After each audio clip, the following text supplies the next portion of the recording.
हर रोज दोपहर को एक भिखारी एक घर के दरवाजे पर आकर खड़ा हो जाता था और उस घर की औरत चुपचाप उसे एक थाली भोजन दे देती थी।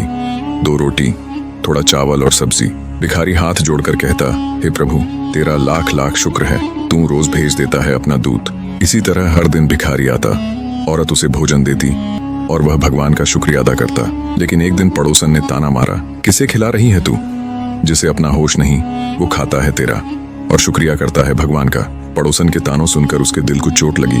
सोची, खिलाती मैं हूँ और शुक्रिया भगवान का करता है। अगली दोपहर उसने थाली में चूहे मारने की दवाई मिला दी और मुस्कुराकर खुद से बोली, आज देखती हूँ कैसे भगवान को शुक्रिया देता है ये।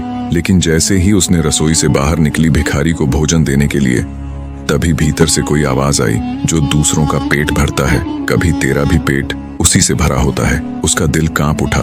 उसने थाली का भोजन डस्टबिन में डाल दी, फिर से रसोई में जाकर ताजा खाना बनाया और भिखारी को दिया। भिखारी ने थाली लेकर कहा, शायद आज मेरा वक्त टल गया, भगवान ने फिर भेज दिया आपको। भिखारी ने भोजन लिया और वहीं पर एक पेड़ की छांव में बैठकर खाने लगा। उसी समय उस औरत की बच्ची स्कूल से रोती हुई आ रही थी। उसे बहुत तेज भूख लगी थी।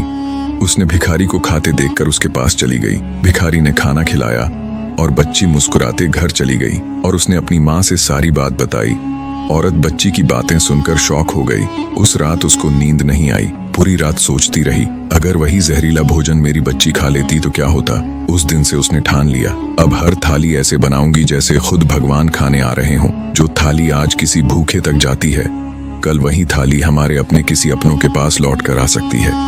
इसीलिए कभी किसी की भूख को हल्के में मत लो, वहां भगवान खुद भूखा बैठा हो सकता है।